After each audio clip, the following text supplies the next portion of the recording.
if I sing a few love songs just to get things started off? So as Eddie said, my name is Anthony Bresnikan. I write about movies for Entertainment Weekly, and often, you know, when we movie lovers talk about films, we use the same language over and over again, you know. We say, it's badass, it's kick-ass. You know, it gets to be a little devalued. Smurfs was badass, you know. So you've got to kind of strain toward a whole other level of grandiloquent profanity to speak about a movie like this one, Quentin Tarantino's Django Unchained. I can't do that. I'm not qualified. You need a master technician for those words, somebody like a Samuel L. Jackson. And there may be kids out there. So suffice to say, Django Unchained is just a dark, savage, bloody, nightmarish tale of revenge. And I think I can tell just by looking at you in the front row that that's just perfect for this crowd, right? You know, I read the script and I think, I don't know, maybe Quentin would disagree with me, but I see it as kind of a twisted, bloody fairy tale, right? It's a story of slavery in the Deep South before the Civil War, but it's also got this great big beating heart. And that heart's beating really fast because people are terrified. So all right, we're going to bring out the cast, we're going to bring out the filmmaker, we're going to show you some footage that's never been seen before, and I know you want to see that. So let's start. We're going to start with the cast, and we like to go in alphabetical order. So you know him from Dreamgirls, from Collateral. Played a very colorfully named murder consultant in Horrible Bosses. Won an Oscar for bringing Ray Charles back to us just a few months after he left. Mr. Jamie Foxx.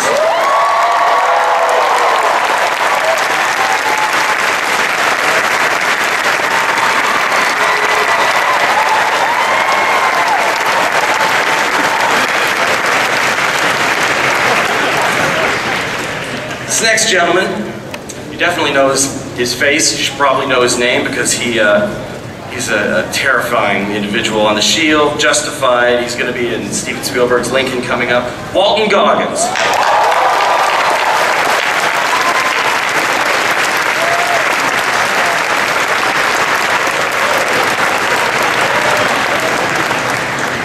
You got another man here. You know him. Miami Vice, Nash Bridges. He's on Eastbound and Down. Don Johnson.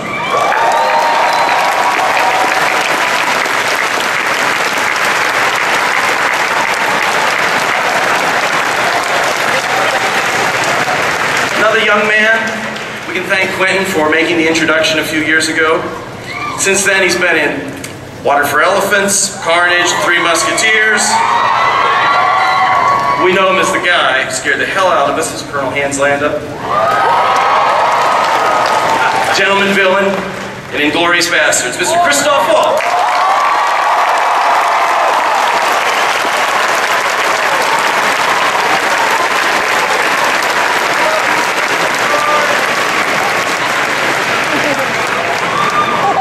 So finally, you know her from Scandal.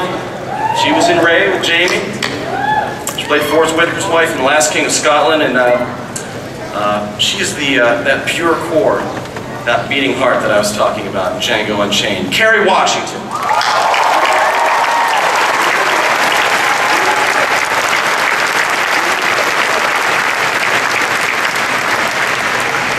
There are two other fellows in this movie. They're not here with us today.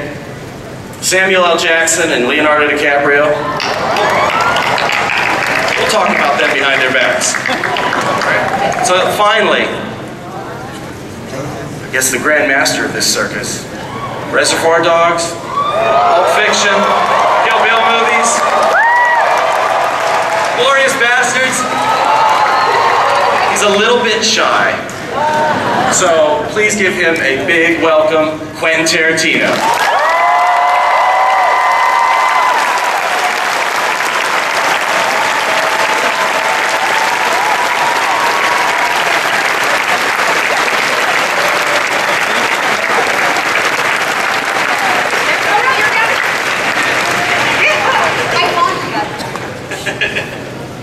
Hey everybody!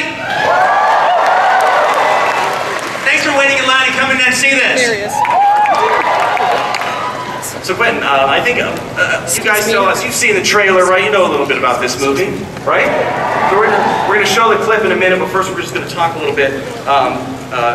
Tell us about how long is this idea about a slave goes on the hunt, gets free, goes on the hunt for the woman he loves. How long has this idea been kicking around in your head?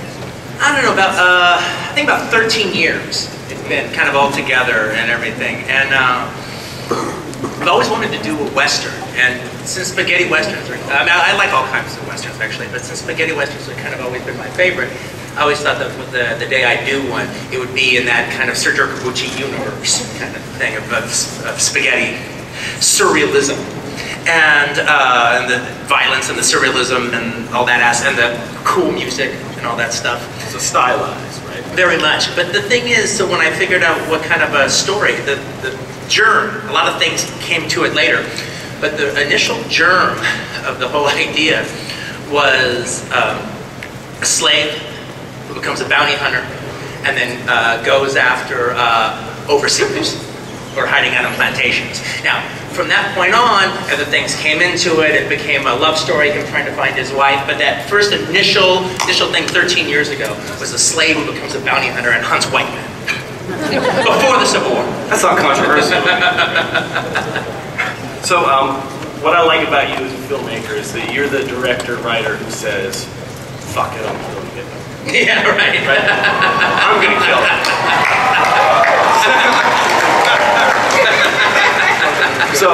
So with this movie, are you striving for any kind of historical accuracy, or are you painting more of a nightmare portrait of the antebellum South? Well, you know, frankly, to tell you the truth, it can't be much more nightmarish than it was in real life. It can't be more surrealistic than it was in real life. It can't be more outrageous than it was in real life. It was fucked up, and it was bad, and it's, frankly, it is surrealistic. It's unimaginable to think of the pain and the suffering that went on in this country. So hence, making it perfect for a spaghetti Western interpretation of this entire story, because that's what the reality and the historical aspect of it fits completely into the biggest canvas that you could think of for this type of story. Now, Jamie, I interviewed you when EW did the first look on this movie, and I asked probably what was a stupid question. I was like, do you think this movie will be controversial? What did you say?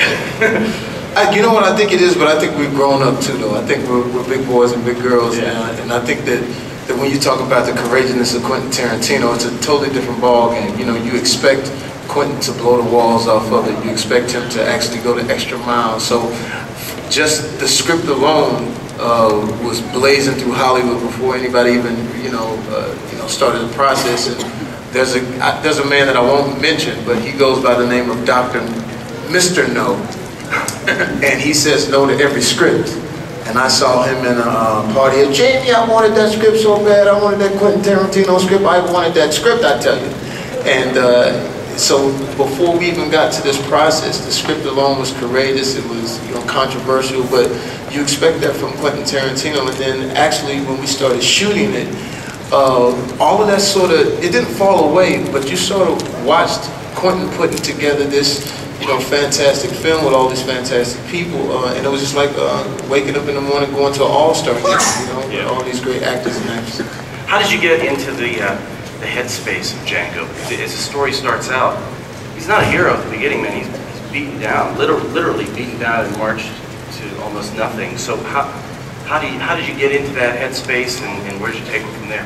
Well, that's interesting, because getting there was really a journey, because QT at the beginning of this process, when we started rehearsals, I don't know if you remember this, but he pulls me to the side and he says, I'm worried that you can't get to that slave. And I was like, what do you mean? Because what he was saying was that, you live your life as Jamie Foxx, or you live your life as this, celebrity. How do you now strip everything away and get to the slave? And so that was the most important thing, was letting everything go and allowing because we all have egos, we all have our thing that we do. But he said, throw that out of the door right now so we can actually get to the work. So that's that's what was needed for me, you know, to go do homework, to listen to what he says, come back, strip yourself all the way down, and start all over again. Yeah, it was actually interesting. I remember, and it was our first day of rehearsal. We went in and had a talk, and I was just talking about, you know, the movie before the movie. The whole movie that has to be lived before the story actually starts. And when you are introduced to Django, you see him on a chain gang being led from Mississippi to Texas with a bunch of other slaves. And so there's about 7 of them. And I took a piece of paper and I made like 7 X's and connected them like they were a chain. And I circled the sixth one. And I said, Jamie, where I'm coming from at the beginning of this movie, Django is just 6 from the 7th on the left in this slave train. All right, the whole movie's about him becoming a hero and becoming a cowboy and becoming this. But the way he's got to start is he's got to be anonymous from the rest of these guys. 6 from the 7th on the left in the chain gang. And then Jamie goes, Quentin, that's exactly how I see this guy. Well, Jamie, obviously you didn't have to go through what he goes through, but there must have been a time in your life before you were a famous guy who had an Oscar, before you were Jamie Foxx, literally before you were Jamie Foxx, right? Did you have to go? Is there anything in your life, a hard time that you went back through? In actuality, when I met Quentin, before we talked about the script, I just talked about growing up in Texas. You know, being a kid, you know, there was it was racially charged, just to be honest with you. And some of the experiences that I went through as a kid, I expressed to him. And without, you know, rehashing all of that right now, but saying, you know, being called nigga as a young kid growing up by grown people, you know, it was something that I had to deal with, you know, coming from the South. But by having that done to me, I was able to grasp what was being said in the script. I'm not saying it's better than anybody else, but I knew because it had been done to me. And whenever you start to do a project, and I'm sure all these actors and actresses up here can tell you that when the project becomes special, when it becomes magical, that means at certain points in your life, it paralleled your story. So I had certain parallels growing up as a young kid in the South that also paralleled Django's character, and I used it to my advantage. So we're going to get to the clip in a minute, but before we do that, I want to talk to Christoph. He's the other part of this buddy story. Like Dr. King Schultz, he's the man, he's a bounty hunter, he's the one who rescues Django and takes him on this journey, becomes almost like a father figure to him. He's his Obi-Wan Kenobi in some ways. More like his Yoda. More like his Yoda, you're right. But how does he's this man, he's from Dusseldorf, he's not somebody from the South, he's not an American. I think there's a great joke, he's just not used to being around Americans because they're all so savage. It's in the script. How does he fit into this world? Or is the point that he does not? Look, he said rescue. That's not a rescue. Dr. King Schultz needs Django. He needs him, first of all, he needs him to get the story going. But second, he needs him because, I'm not going to tell you the story, you go and see the movie. This is a different relationship than someone picking up a slave and kind of rescuing him. No. This is a unique and fabulous relationship that is forged in the course of fantastic adventures. We're talking about a spaghetti western. And I find it sensational that Italian directors import a genre to Italy to forge a new thing, spaghetti western, and then an American director comes and takes the new thing and brings it back to America. So talking about the surrealism, well, it's not surreal. It's all happening, you know, where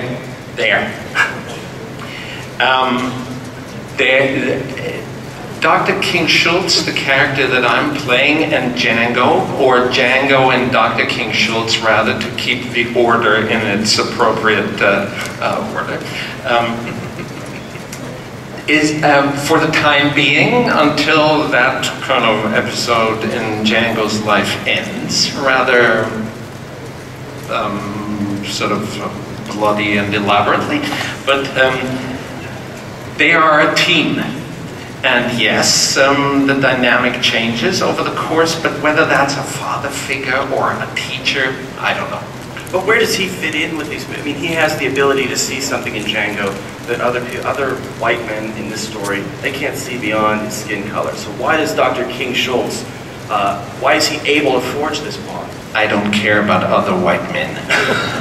Yeah, but one of the things though is Schultz's character is a stand-in for basically one of the things I wanted. People said, "Well, why did you want to do a movie about a slave?" I go, "Well, I actually really didn't do a movie about a slave. I might do a movie about a slave someday." The character starts off as a slave. I was interested in a slave narrative. I was interested in a story that took place during the antebellum South. And that brutal time, and actually having a black character having to negotiate through that time.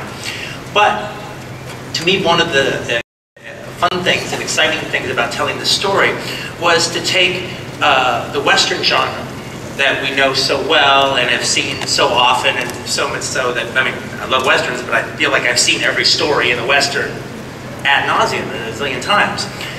So to take that type of Western story and place it in the antebellum South and put a black character at the center of it, all right, and doing the Western cliches, but doing them in the South in a way you don't see, the way the Westerns bend over backwards to not deal with slavery.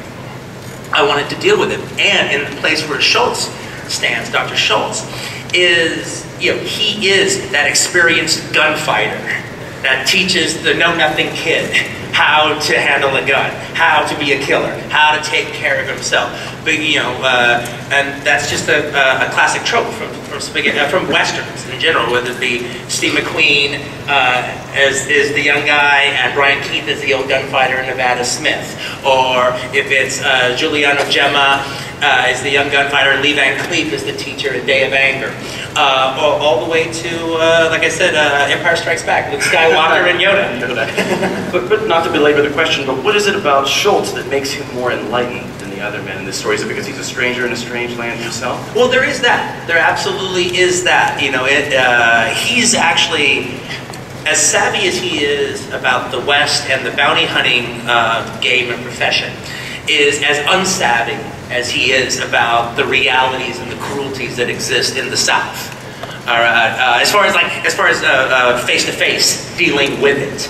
And it's one of the things that actually becomes kind of interesting in the story is in the first half of the story, it is Schultz operating as the mentor, teaching Jamie how to read, how to do this, and how to draw fast, all the things that you've seen before in Westerns, and it's cool to see a black character doing it.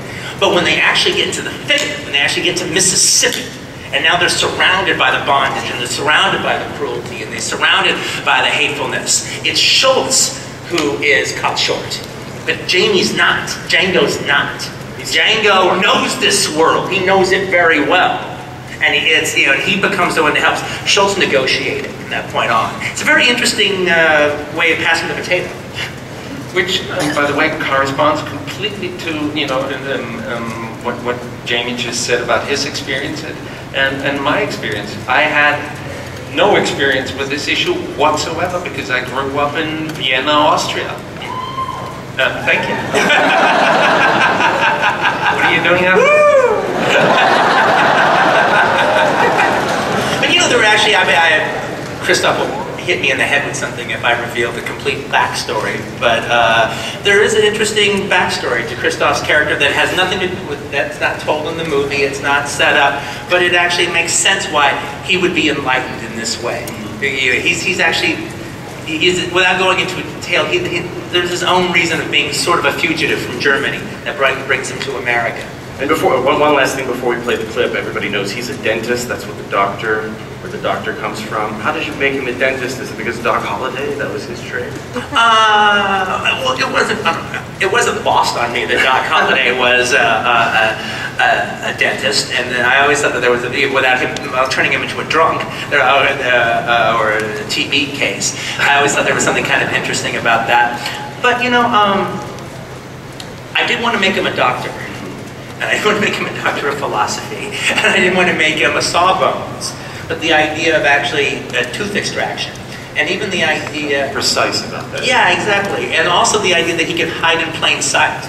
Or if he's the bounty hunter and he's looking for, if he's going to a town and he knows that a guy's living there and he's going to track him down, he has this little dentist wagon, and so he actually has a reason to be showing up into places. I would like the hiding in plain sight aspect. That wobbly tooth is meant to disarm people. It's so yeah, right. That's exactly it. Well, we're going to play a clip. Do you want to set up the clip? Yeah. You guys, I imagine if you're here, you've probably seen the trailers that have been showing on the internet. There's the domestic trailer, there's the international trailer, and there's the TV spot we did for BET. Before we did those, we did an industry scissor, what they call a scissor reel, industry scissor reel. It's about 8 minutes long. And it's done in the kind of the order of a trailer. Similar, you know, we liked it so much that the trailers that you've been seeing have been taken from the spine of this one. But there's more footage, kind of tells the story a little bit, the first half, tells it more in order a little bit. And there's just a lot of little choice scenes that you haven't seen before yet. Now, one to be told, there's very little footage of Carrie in it and very little footage of Sam in it because we did it fairly early on. Actually, keep that in mind. As much shit as there is in this, it's just the first half of the movie. We hadn't even shot the second half yet. But there was a whole talk about when we were coming down here about, well, we shouldn't show them that much footage, and maybe we, you know, it might get out. We don't want that to happen. Let's just do a 4-minute reel of this and that and the other. And I was like, no. The people at Comic-Con jam-packed. They've been waiting in line for a long time. They should see you know, I'm cool with my footage. I'm cool with the footage. We got much more coming. But I decided if this is good enough for the industry, it's good enough for the fans.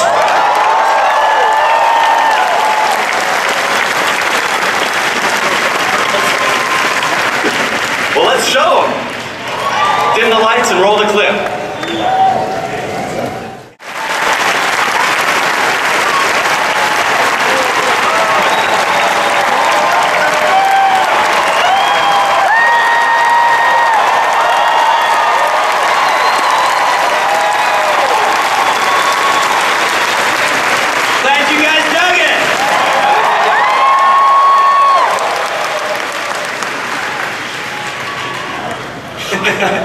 All right, so they're not here, so now we'll talk about them when I want to talk to Walton too. Walton, you play Calvin Candy, that's Leonardo's character. You play one of his henchmen, is that correct? Can you tell us about who his Mandingo fight trainer extraordinaire. He's a rude. Look, I know the company that I'm sitting in. I'm afraid to close my eyes for fear that this isn't really happening. This is the coolest and has been the coolest experience in a number of cool experiences that I've had as an artist. Unbelievable, really. But this guy, what's his name? Crash. Yeah, he's not. Billy Crash. It's not like where the actor can kind of sit up here and make an argument for him having any kind of redeeming values. You know, he's a ruthless dude, but he's also the way that Quentin has kind of constructed this whole thing. He kind of gives it to you from every different perspective. Yeah. And this guy in particular is from a working man's perspective. You know, he works for the man too. Yeah. He's not the man, but he works for the man. And he's a tough cookie. He's a quick draw. So Candy's he's the sadistic plantation owner who likes to watch Mandingos fight. It's a gladiatorial combat. He likes to watch slaves fight to the death. But you're the guy who gets his. I get his entertainment on. He's the Mandingo trainer. He trains the guys to fight to the death. Candy keeps his hands nice and clean. You're the guy who gets in there, right? Yes. Yeah. So and then Stephen is his house slave. That's Samuel L. Jackson. Now, how does he fit into this relationship? Three of them. Well, actually, yeah, it's actually kind of funny. Actually, by making it about the three of them, it's almost like I mean, one of the things that was actually very interesting about the antebellum South is the fact that when you had slavery, you could literally have something like literally the equivalent of big corporations today. You would have big corporations then, but they would just be families, whether it be cotton or sugar beets or sugar cane or anything. A whole family could in a few states, families could corner the entire market, and because they had slave labor, very easy to do. So in that situation of Candyland being the 4th largest cotton plantation in the South, Leo's character is obviously the owner of the place. He inherited the place. He's like a king. And it's like Stephen, the house servant, and Billy Crash are like the 2 CEOs of the company. Stephen runs everything that has to do with the house, everything that has to do with the farm, everything that has to do with cotton, everything has to do with the Candyland running on its own and doing its own thing. He handles the mandingos. And so strangely enough, even though they don't have that many scenes together, the Billy Crash and Stephen relationship is actually quite a close one because they are working together to keep Candyland going. But Stephen, he's a slave, but he's not sympathetic. No, not at all. Well, but again, everyone has their reasons, all right? And Stephen's reason is Stephen is basically Calvin Candy's father. He raised Candy, he took care of his daddy, he took care of his daddy's daddy, and raised Calvin Candy from he was a little boy. And Stephen's pretty much the only person that Calvin listens to. And he's got his nice little 5's thumb there. And he's the rooster around there. All the slaves are scared of him. And but his situation is good. His situation is great. One at the expense of everyone. At the expense of everybody else. One of the things that became really interesting when I started writing about these characters, especially about the slave owners and the plantation owners in particular, is it was interesting thinking about it in terms of Westerns, but what I actually found the most applicable was if you thought about it in action film terms, if you thought about it in terms of a swashbuckler, where you have the cavalier swordsman out there, but he's fighting the king. He's fighting Cromwell, or he's fighting the king. And that's what these plantation owners were like. They were like, on their property, they were kings, but their property could be 65 miles long, could be 100 miles long. And inside of that property, there's all the slaves, there's all the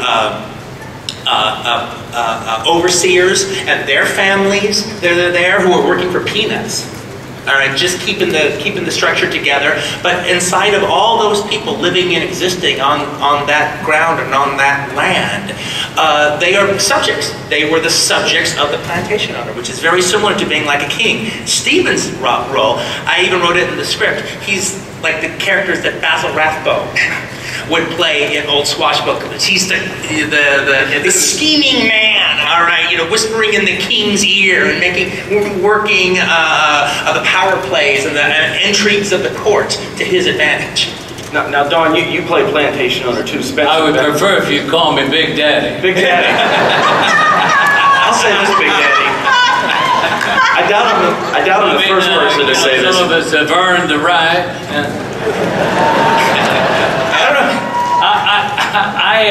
My character is the kinder, gentler, more lovable plantation owner. But still a bad guy. All my slaves love me. That's what they all say. That is true. I doubt I'm the first person to say this, but you can really rock a white suit, Don. I said I doubt I'm the first one to say this, but you really rock a white suit. I've been told that before. So, and you do realize we have Crockett and Tubbs in the same crew. I didn't make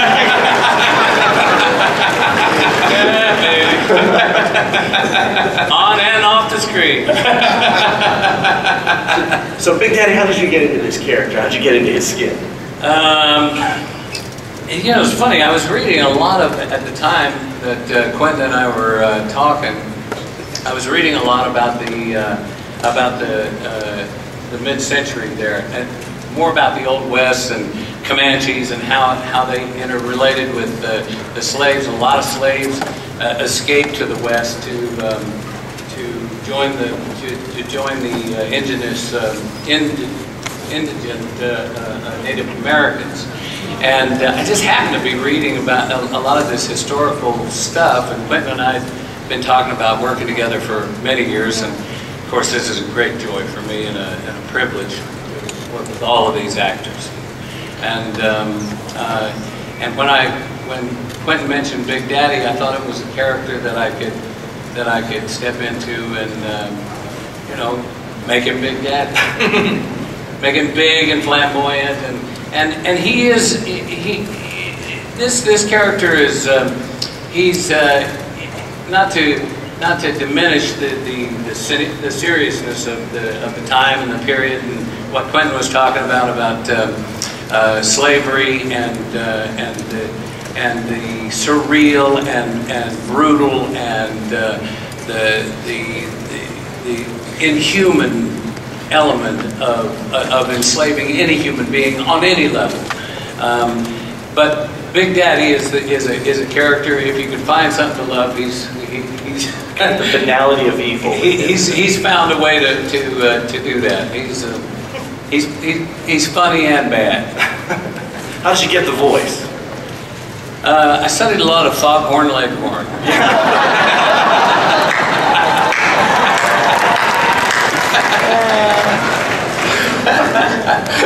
That's the best answer I could have imagined. That's a joke, son. I tell you, I studied a lot of Foghorn Leghorn. Just the way I say, boy. I've been studying it for years for just such an occasion. So Carrie, coming to you now, just like in the movie, you are the destination. You play a character's name is Broomhilda von Schaff. That's an unusual slave name. Really? How does she get that name? Who is she? Well, you know, Broomhilda got her name the way most people of African descent in this country got their names, by the person who owned her. And she was owned by a German family before she was sold to the plantation where she meets Jamie's character, Django. And she's, it's almost like she's been raised by this German family. You have to speak German in the movie. I do. I had to speak German, and I had the luxury of having the coolest German coaches on the planet, including this guy. I mean German language, not of country of origin. He's an Austrian. that was a real pleasure for me to learn German, to both speak and sing in the film. Did any of it stick? I'm sorry? Did any of it stick? Can you still speak it? Not that you have to. I'm just wondering. Of course. How did you do, Christoph? You're somebody who, I guess the shame is that you only get to speak 2 languages in this movie, but... I agree. How did you work with Carrie? One day in rehearsal, Carrie came and said she's nervous about the German, you know, and she worked with someone who taught her the beginnings of a rather, you know, difficult language by singing children's songs, and she sang one of the most beautiful lullabies that exist in the German culture. From early 19th century, so it was even period, and she sang it that I almost started crying, and I hate to admit that I started crying. It was so beautiful, and it was perfect. So there was nothing to coach other than to marvel at this talent. And the beauty. Well, also in the original script, a lot has changed from the original script, but one of the things that happened in the original script was that my character was supposed to whistle. And I confided in Quentin that I actually don't know how to whistle. Of course, after I got the part, I confided in Quentin, but I didn't know how to whistle. I can help you with that. And so we instead used this song instead of the whistling. Yeah, we instead of the whistling section in the script, she sings this German lullaby, and it's just beautiful. And No, I gotta save it for the movie. It's the wrong context. It's the wrong context.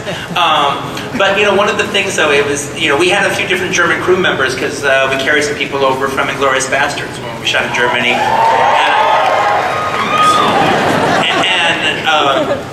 So I check in on them and say, so how's Carrie doing with her German lessons? And they go, Quentin, it's hard for us to even judge it. And I go, why? Because she has the cutest German accent ever. It's just so adorable. I want to say, I was actually very grateful that my character had to do two things that I'd never done before, horseback riding and speaking German, mostly because this film scared the shit out of me.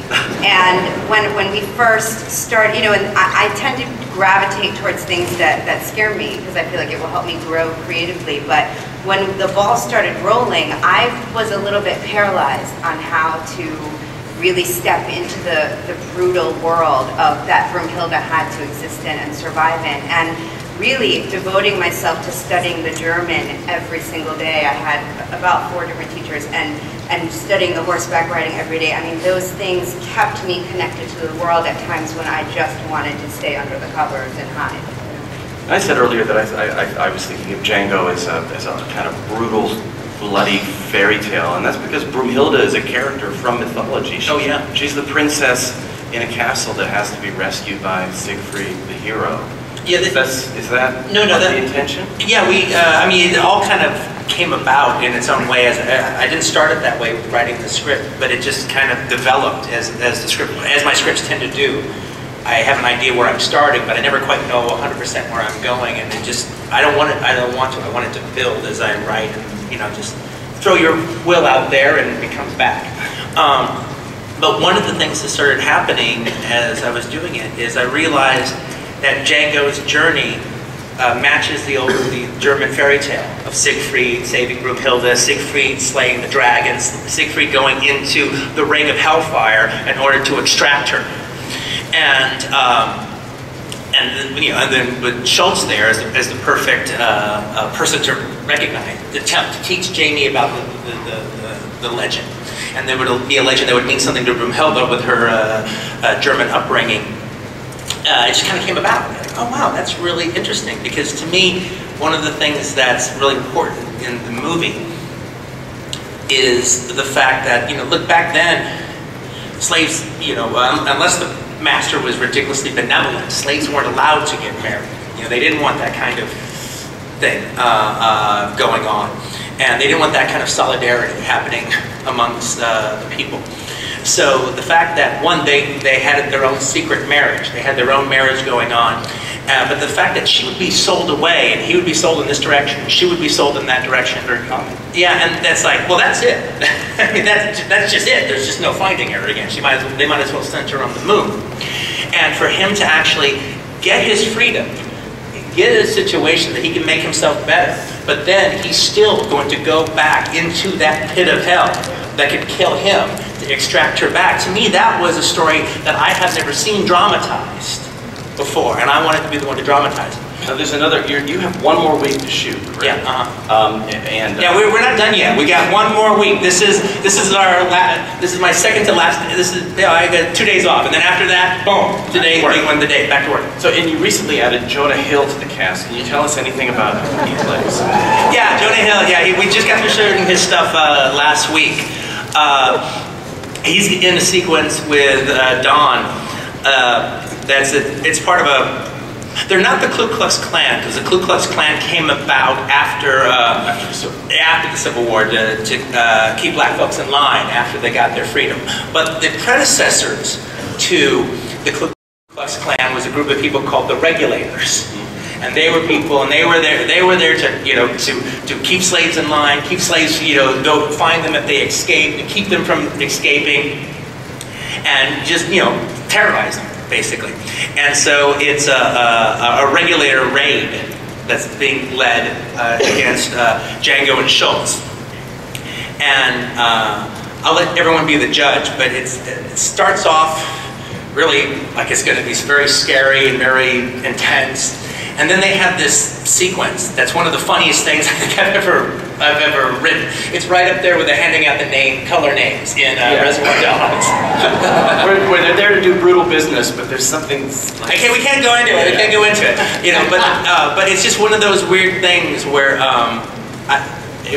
one of those realities that's been staring us in the face when it comes to Ku Klux Klanism that no one's ever addressed. And I thought about it. I wrote a piece against Birth of a Nation, and I brought up one little point that had never been brought up before, which I can't talk about. Okay. All right. But then when it came time to do the scene, that point became one of the things in the scene, and I wrote it and I read it to a friend of mine. And as soon as I got to that point, they just started bursting out laughing. And I realized, hey, I think I got something here.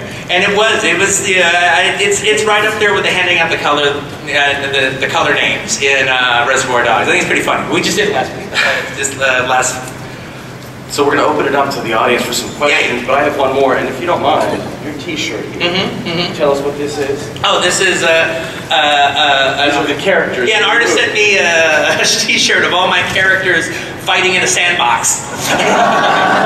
As little kids, sort of like remember that comic book, the Little Archies? Yeah, right. Well, they're sort of like the Little Archies of all my characters. Now, fans of your movies have poured over it, and they pull out little details, and they try to find a unified theory of the Tarantino verse, where is Mr. White, Vincent Vega's brother from Pulp Fiction, is Donnie Donowitz, the father of Lee Donowitz. Well, it's not Mr. White. It's Vic Vega. It's Mr. Blonde. Mr. Blonde. I'm sorry, I misspoke.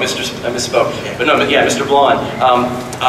Are there any characters in Django who are the forebears of other characters in Quentin Tarantino? Well, there is one, but I don't want to say it. I want you to just watch it and figure it out and everything. However, there is one thing I will say though. Broomhilda von Shaft, her and Django will eventually have a baby. And then that baby will have a baby, and then that baby will have a baby, and that baby will have a baby, and one of these days, John Shaft will be born.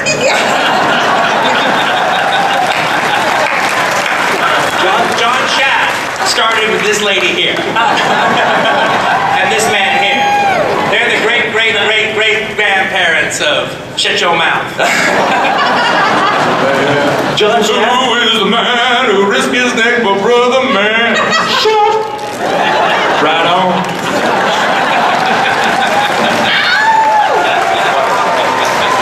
See, I saw the leather etching on that saddle with the D, and I thought, maybe one of his children will have a wallet with something. Possibly. Possibly? All right, that's good now. All right, let's open it up for the audience. Unless you had something to add there, Jim. Hey, I like your tailor, young lady. Quentin Tarantino, this is crazy. I'm your biggest fan. A bunch of us camped out here last night to see you today. Thank you very much. You look damn hot in that bride outfit, I gotta say. That's going on the vlog later. Is playing the bride. You look awesome, honey. Thank you so much. Okay.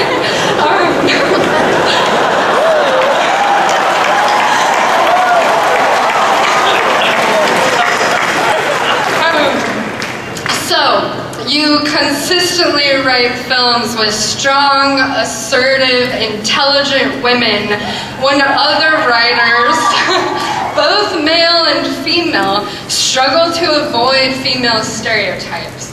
So, I was wondering if you could tell us a little bit more of some of the female characters of this film, and if you could give advice to other writers trying to write full, interesting female characters.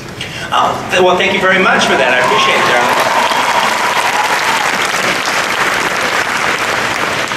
Well, you know, one of the things that's actually kind of, one of the things in my work is I don't really do family dramas or anything like that. I usually do genre cinema. That would be some family. Yeah, exactly. Be it action films or kung fu films or whatever. And in the history of genre cinema, there's been quite a few proactive, female Avengers or warriors or heroes and heroines. in this cinema. Not always in American cinema, but definitely in Hong Kong cinema and Japanese cinema and cinema throughout genre cinema throughout the world. And I just dig strong chicks. I don't know how to write it any other way than that. And now it's funny because one of the things in this movie, some people have brought up about, I would think that from the man who wrote Kill Bill, that I'd like to see the black heroine in this be kicking ass and doing this and doing that. And I go, well, that's not this story, though. That's not this story. This story, to me, there is an aspect of Broomhilda is a princess in exile. She, if this is that kind of tale like I've been telling, Leonardo's Calvin Candy character, he's the evil king who has taken over and has ruined the countryside, ruined the kingdom, and is driving it into the ground and murdering people. And she's the princess in exile who's trapped in the tower and can't get out, has tried. When we eventually finally catch up with her character after seeing her through memory pieces and fantasies from moments from Django's imagination, when we finally catch up with her, she's just tried to escape. She's being punished for escaping, so she's done everything she can on her own to get away, and she can't.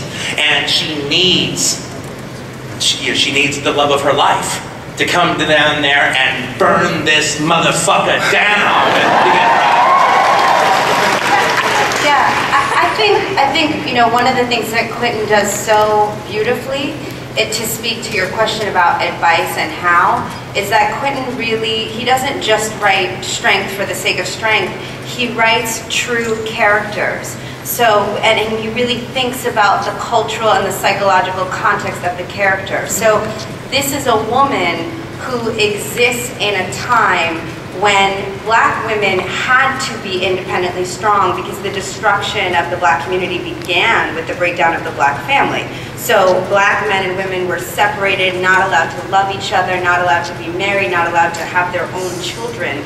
So the strength is actually the strength to believe in love and in one's own humanity in a time when in our Constitution, there are only 3/5 of a human being. So there's a unique strength that fits this time period. So it's not just kick ass for the sake of kick ass. It's like, what makes this person strong? It's her belief in love, her belief that in a time when two people aren't allowed to love each other, she truly in her heart believes that maybe there's an idea that he could come back and that she's lovable and deserving of that love, and the idea that she could be a princess rescued in a castle in a time when black women were never afforded even the luxury of having that fantasy.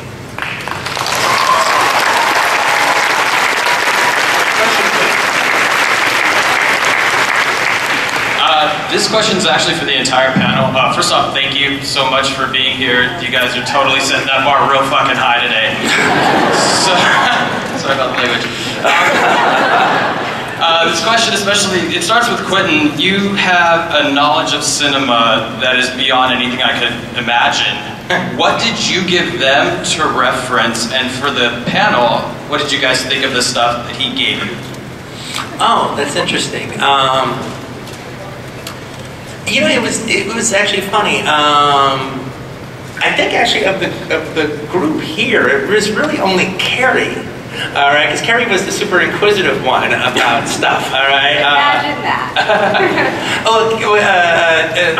Carrie just looked at it like, oh wow, I get to hang out with a film professor. Teach me, feed me. And. So I actually pointed Carrie in the direction of a few different movies. Actually, in particular, some stuff from the 30s and the 40s that actually dealt with the antebellum South, and not in the worst way possible. That actually were quite interesting. One of the movies I gave her to watch in particular is a film called The Flame of New Orleans, directed by Renee Claire, and it starred Marlene Dietrich. And the thing about René Clair being this great French director, who normally makes movies in France, and it's all about the picadillos and the intrigues of the house. In his French movies, you would follow the servants as well as you would follow the masters of the house in their sexual goings-on and their flirtations and their picadillos. Well, when he dealt with a movie that took place in antebellum New Orleans, he did the same thing with the slave characters. You're actually following them, and this slave has got a crush on this guy, on this girl, and when the two white masters meet together, the slaves go off walking together too, and it's a refreshing portrayal, from a master filmmaker. And so that was one of the ones that I gave her to watch. And I also gave you the spoilers to watch, because actually there was this also because Marlene Dietrich. Marlene Dietrich's maid in that movie is called Brunhilde. I go, do you want to watch this one too? She goes, I'll watch it. Anything. I'm happy. Yeah. But honestly, you think you know the extent of his knowledge about cinema and music and television. It's ridiculous. I mean, when we're on set with this man, half the time you're like, I don't know what he's talking about. It's amazing. We had a cast dinner where he referenced something that Don did, that Don was like, I forgot about that. I mean, it was like... No, that's a true story. He said, yeah, you did this film that sometimes, no, I didn't do that. Yeah. He said, no, you did it. This was the art director. This was the third grip. This was the best. What was it? Shit, yeah, I did do that. I forgot so much stuff. I didn't remember exactly which one we were talking about. But actually, on the set, I have a 35 print of this really fun movie that Don did back in 1975 called Return to Macon County, with him and Nick Nolte together, and I have a print of it, so we actually screened that for the cast, and that was a really good screening of that day. That was big fun.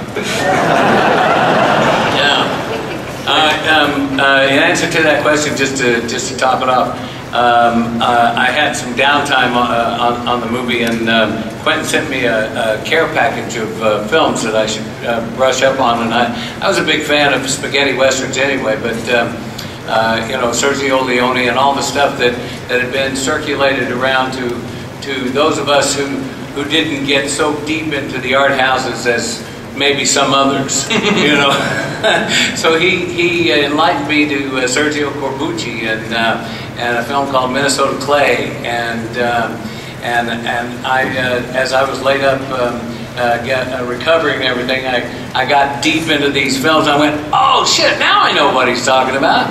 And Corbucci directed 66's Django. Yeah, you have Franco Nero, the actor. Oh yeah, in that movie in this. Absolutely. Get him into it, and would it be in another Django movie? Oh well, I've met Franco Nero is one of my favorite Western icons that there is, and Sergio Corbucci is definitely the spiritual godfather of this film. I don't think the film even would have been this way if I hadn't been so. I was actually writing a book about Sergio Corbucci when I came up with actually the way to finally tell the story. One of the things that's fun about when you write subtextual film criticism is your whole thing is you're making a case for what this director's world point of view, or what he's trying to do with the story. That's the whole thing. Now, in subtextual film criticism, you don't have to be right. It doesn't have to be what the director necessarily was thinking. It's just what you're gathering from it, and you're making the case. It doesn't matter what they were thinking on the day. So I was writing this thing and really dealing with how his movies had this evil Wild West, horrible Wild West, and it's surreal, and it really dealt a lot with fascism, left over from World War II, dealing with it in his Western characters. So I'm writing this whole piece on this. And then I was thinking, at some point, I go, well, I don't really know if this is what Sergio was thinking while he was doing this, but I know I'm thinking it now, and I can do it. And so that's when I kind of got the idea to actually finally tell this story. Once I had the landscape and the universe that it needed to take place in. And when I think, well, what could be that horrible a West? What could be a story that has those kind of consequences? I go, the antebellum South. Now, we are out of time. I wish we could go. Let's just do one more question. All right, one more question. It has to be good. You got a good one? Hell yeah. All right, you better make it count. I just want to say, Quentin, you are a glorious bastard. Oh, thank you much, mate. And I love your films. I was just wondering if Sacha Baron Cohen made it into the film, and can you tell us Kill Bill 3? Yeah. I'm not sure if there's going to be a Kill Bill 3. I was always going to wait 10 years from the first one, so we'll see what happens. It's kind of a thing in progress. No, Sacha wasn't able to do it, but he's a great guy, and we'll probably do something else together. Was he doing the Joker role? Yeah, no. He was going to be in another character. He was going to be another character, but the thing is, that piece we ended up not doing it. We ended up taking it out of the movie. Now, keeping with that, we'll close with one question. After you're going to finish shooting in a week, you got to edit, and you're going to go talk about this movie all over the world. What do you know? What's next? What 13-year-old idea is wrapping around your head and made to the screen next? This one has been such a lifetime adventure as far as doing it's concerned. I think this and Kill Bill are like my two biggest adventures as far as, you know, there's a big adventure making the movie, there's the adventure of the movie, the epicness of the movie, and then there's the life-changing adventure of doing it. And I'm not even finished with that yet, actually, to tell you the truth. So by the time I get through editing and doing all the posts and going all around the world, I don't even know who I'll be then. All right. So we'll find out. So, all right. Well, thank you very much, guys, for being here.